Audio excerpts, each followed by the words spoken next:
What is this place called Palestine? There's so much controversy about the area of the Middle East on the eastern coast of the Mediterranean Sea.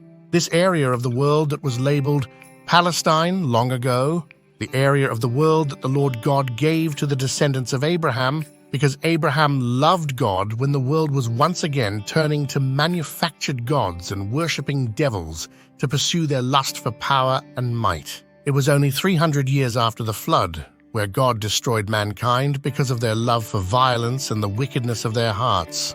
They had forgotten already, but Abraham believed God and sought God. So God chose him to make a people for himself out of an evil world. So what happened? Let's take a look. Skipping ahead to the time when the children of Israel, Jacob was renamed by God to Israel, so we're talking about Jacob's descendants, when Israel finally went into the promised land.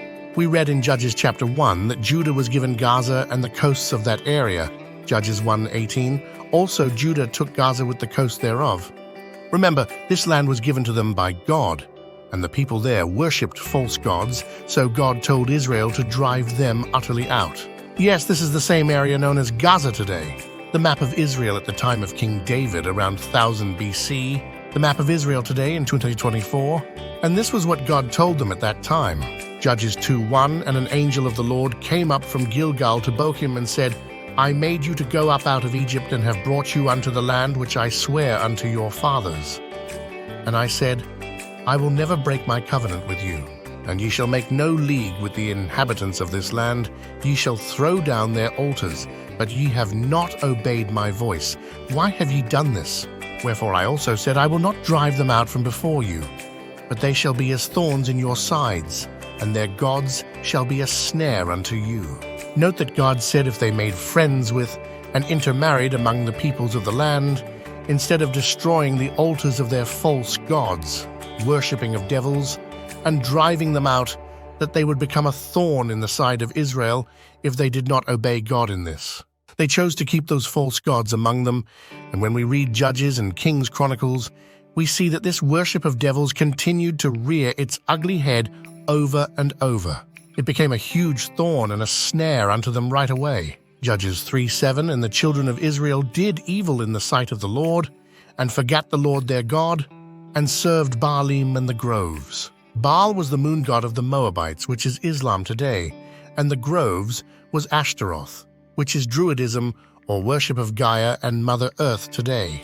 We also see Samson in Gaza, and that it was the Philistines that were the people in the area of Gaza. Judges 16:1, then went Samson to Gaza, and saw there an harlot, and went in unto her. 21, but the Philistines took him, and put out his eyes, and brought him down to Gaza, and bound him with fetters of brass, and he did grind in the prison house. So Gaza was where the Philistines were, and they were enemies of Israel, who worshipped Baal and other false gods. These were the people God warned not to befriend, or they would become thorns in their sides. So all during the 1500 years before Christ, and before the Romans destroyed Israel and dispersed the Jewish people all over the world, it was the land of Israel. The city of David, part of Jerusalem, is still there, and you can walk on paving stones that are thousands of years old. The Palestinians we have today are likely descendants of the Philistines. They worship the moon god of the Moabites, like Allah, the pagan moon god that is now the god of Islam. Palestinians are Islamic Muslims, so they are still worshipping devils and are still very, very much a thorn in the side of Israel. But there is no Palestinian state or peoples in reality. They are just Arab Muslims that live in that area. The region was called Palestine, but it was never a nation or state. It was just what they called the area. The region of the world called Palestine before World War I was just a barren wasteland occupied by nomadic Arabs, and was just an area of land given that label. After World War I, the League of Nations allocated that part of the world to Jews who wanted to return to their homeland. Some did, but it wasn't nearly as much as after World War II, where Jews flocked to their homeland in droves. The area was then named Israel, as it had been for 1500 years before Christ.